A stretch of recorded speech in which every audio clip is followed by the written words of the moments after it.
Everyone, welcome back to my channel Indian classes में आपका हार्दिक स्वागत है। आज का हमारा टॉपिक है प्लांटी जगत। इससे पहले वाले मैंने सारे टॉपिक कवर करवा दिए।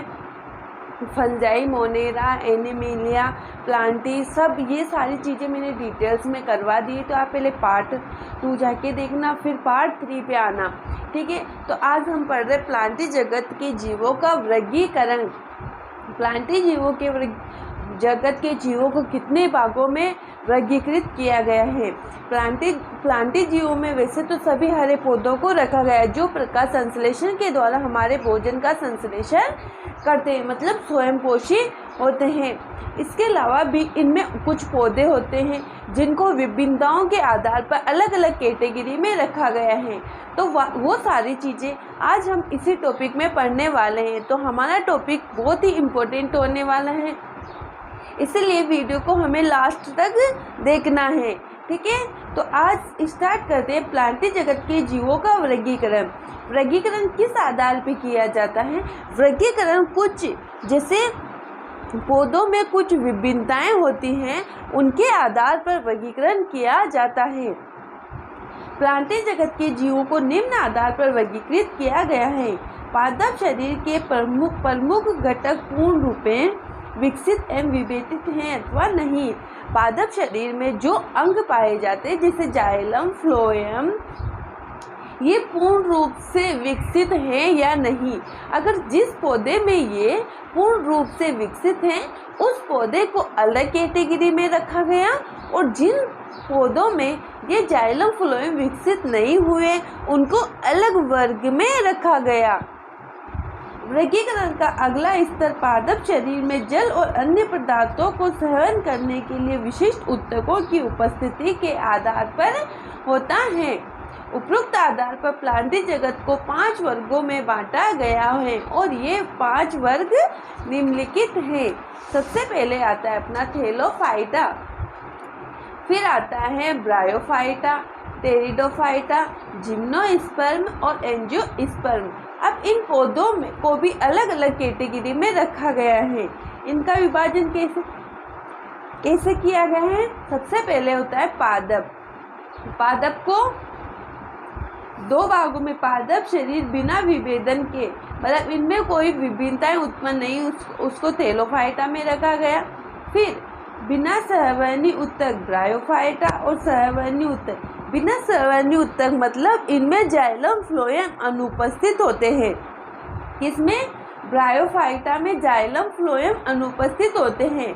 सहवर्णी ऊतक सहित भी 2 प्रकार के होते हैं, बीज रहित टेरिडोफाइटा और बीज उत्पादित करने वाले पौधे नग्न बीजी, है ना। नग्न बीजी में आते हैं जिम्नोस्पर्म, और फलों में बंद बीज वाले होते हैं एंजियोस्पर्म। फिर एंजियोस्पर्म भी 2 प्रकार के, 2 बीज पत्र वाले पौधों को द्विबीजपत्री कहते हैं, और फलों में बंद बीज वाले पौधों को एक बीजपत्री कहते हैं। तो ये जो चार्ट है हमें याद करना है, ये कभी कभी पूछ लिया जाता है। 5 नंबर में ये चार्ट बनाना भी पूछ लिया जाता है, इसीलिए हमें इस चार्ट को अपनी कॉपी में बना के रखना है। तो सबसे पहले आता है अपना थैलोफाइटा, जिसके शरीर में कोई भी विभिन्नताएं उत्पन्न नहीं हुई। इन पौधों की शारीरिक संरचना में विभेदीकरण नहीं पाया जाता है। इस वर्ग के पौधों को सामान्यतः शैवाल कहा जाता है। ये जलीय पौधे होते हैं जैसे यूलोथ्रिक्स, स्पाइरोगायरा आदि। इनके जो उदाहरण हैं वो बहुत ही ज़्यादा इम्पोर्टेंट है। उदाहरण के तौर पे भी हमें कभी कभी पूछ लिया जाता है कि स्पाइरोगायरा किस प्रकार का पादप है, तो हमें लिखना है थैलोफाइटा, थैलोफाइटा। अब अगला आता है अपना ब्रायोफाइटा समूह के जीवों के गुण। इस प्रकार के पौधे जलीय तथा स्थलीय दोनों में होते हैं, जैसे उभयचर। इनको हम उभयचर बोल सकते हैं। ब्रायोफाइटा को क्या बोल सकते हैं? उभयचर बोल सकते हैं, क्योंकि ये जलीय स्तर और जल दोनों में रह सकते हैं, इसीलिए इन पादप वर्ग को उभयचर कहा जाता है। ये पादप तना और पत्तों जैसी संरचनाओं में विभेदित होता है। विभेदित का मतलब होता है जिसे हम तने का अलग से आइडेंटिफिकेशन कर सकते हैं, तने का अलग से आइडेंटिफिकेशन कर सकते हैं, और पत्तियों का अलग से अगर आइडेंटिफिकेशन हो सकता है तो वो पौधा कितने भागों में विभेदित हो सकता है? 3 भागों में विभेदित हो सकता है। इसमें पादप शरीर के एक भाग से दूसरे भाग तक जल तथा दूसरी के सहन के लिए विशिष्ट ऊतक नहीं पाए जाते। मांस, यूरेनेरिया, मोरकेशिया आदि, मतलब इनमें सवर्ण ऊतकों का अभाव होता है। फिर आता है अपना टेरिडोफाइटा समूह के जीवों के गुण। इस वर्ग के पौधे टेरिडोफाइटा को हमने किसमें देखा? बीज रहित, इनमें बीज नहीं पाए जाते हैं। इस वर्ग के पौधे का शरीर जड़, तना तथा पत्ती में विभाजित होता है। जल तथा अन्य पदार्थों के संवहन के लिए ऊतक पाए जाते हैं। नग्न भ्रूण पाए जाते हैं जिन्हें बीजाणु या स्पोर कहते हैं। इनमें जननांग अप्रत्यक्ष होते हैं, इनमें बीज उत्पन्न करने की क्षमता नहीं होती। इसमें जैसे नर जनन अंग और मादा जनन अंग होते हैं वो अप्रत्यक्ष होते हैं, मतलब अप्रभावी होते हैं, जो निषेचन की क्रिया संपन्न नहीं करते। इनको किसके द्वारा लगाया जाता है? कलम के द्वारा इनको लगाया जाता है। क्रिप्टोगेम, अब ये क्या होता है? वे जीव जिनमें जननांग अप्रत्यक्ष होते हैं तथा इनमें बीज उत्पन्न करने की क्षमता नहीं होती है, क्रिप्टोगेम कहलाते हैं। उदाहरण थैलोफाइटा, ब्रायोफाइटा और टेरिडोफाइटा। तो क्रिप्टोगेम का भी हमें क्वेश्चन आ सकता है कि क्रिप्टोगेम क्या होता है। तो वे जीव जिनमें जननांग अप्रत्यक्ष होते हैं अर्थात जिनमें बीज उत्पन्न करने की क्षमता नहीं होती। फेनेरोगेम, वे पौधे जिनमें जनन ऊतक पूर्ण विकसित एवं विभेदित होते हैं तथा जनन प्रक्रिया के पश्चात बीज उत्पन्न करते हैं, फेनेरोगेम्स कहलाते हैं। इसका उदाहरण है एंजियोस्पर्म और जिम्नोस्पर्म। अब बीजाणु क्या होते हैं? यानी स्पोर। थैलोफाइटा, ब्रायोफाइटा और टेरिडोफाइटा में नग्न भ्रूण पाए जाते हैं जिन्हें बीजाणु कहते हैं। नग्न भ्रूण वाले जीवों को ही हम बीजाणु बोलते हैं। अगला आता है अपना जिम्नोस्पर्म। ये शब्द 2 ग्रीक भाषा जिम्नो तथा स्पर्मा से मिलकर बना है, जिसमें जिम्नोस्पर्म का अर्थ होता है नग्न या स्पर्मा का अर्थ बीज, या अर्थात उन्हें नग्न बीजी पौधे भी कहा जाता है। इन्हें नग्न बीजी पौधे का क्यों कहा जाता है? क्योंकि इनमें जो बीज होता है उनके ऊपर कवर नहीं होता है, वो बीज आसानी से दिखाई देता है।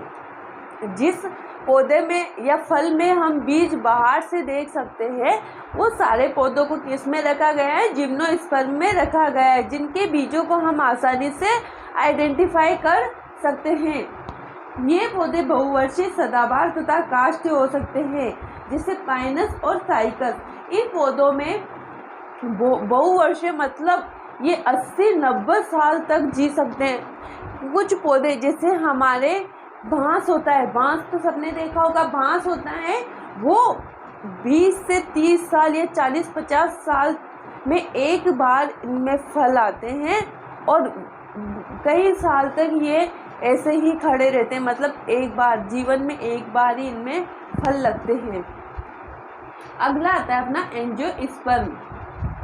ये 2 ग्रीक भाषा शब्दों एंजियोस्पर्मा से मिलकर बना होता है। एंजियो का अर्थ होता है ढका हुआ और स्पर्मा का अर्थ होता है बीज, अर्थात इन पौधे के बीज फलों के अंदर ढके होते हैं।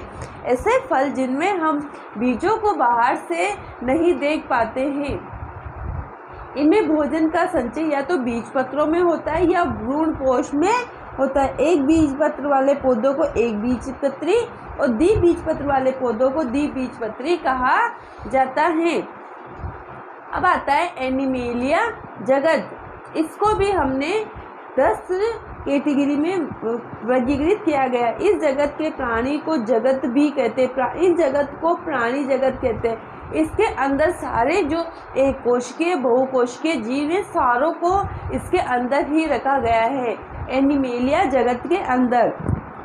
तथा इस जगत के उप समूह को फाइलम कहते हैं। इसके गुण निम्नलिखित हैं। इस वर्ग में यूकेरियोटिक, बहुकोशिकीय और विषम कोशी जीवों को रखा गया है। यूकेरियोटिक और प्रोकैरियोटिक क्या होता है? जिनमें रीढ़ की हड्डी या केशरुक दंड उपस्थित होती हैं उन्हें हम यूकेरियोटिक जीव कहते हैं, और जिनमें केशरुक दंड अनुपस्थित होती है उन्हें हम प्रोकैरियोटिक बोलते हैं। इनकी कोशिकाओं में कोशिका भित्ति नहीं पाई जाती है। शारीरिक संरचना तथा विभेदीकरण के आधार पर इनका वर्गीकरण किया गया है।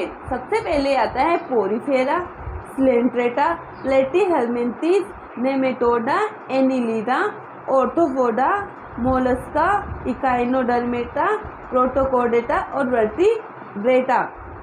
पोरीफेरा में किसको रखा गया है? जिनके शरीर के ऊपर छिद्र पाए जाते हैं उन्हें पोरीफेरा में रखा है। स्लेंट्रेटा जिसमें सीलिया उपस्थित होते हैं। प्लेटीहेल्मिन्थीज जो चिपके हुई अवस्था में रहते हैं जैसे जोंक वगैरह। एनिलिडा, ऑर्थोपोडा में सभी छोटे कीड़ों मकोड़ों सबको ऑर्थोपोडा में रखा गया। वर्टिब्रेटा, प्रोटोकोडेटा जिसमें वो केशरुक दंड अनुपस्थित होती हैं और इनमें अनुपस्थित होती है और इनमें उपस्थित होती हैं। तो ये सारी चीज़ें हम कल कवर करने वाले हैं। ये सारा जो पोर्शन है 10 महीने वर्गीकृत किया गया है, ये सारी चीज़ें कल पढ़ने वाले हैं। अगर आपको वीडियो अच्छी लगे तो वीडियो को लाइक करना है, शेयर करना और कमेंट करना है ना बच्चों। अगर जो समझ में नहीं आता है वो आपको कमेंट में बताना है, मैं आपको उसका आंसर ज़रूर दूंगी। Thank you.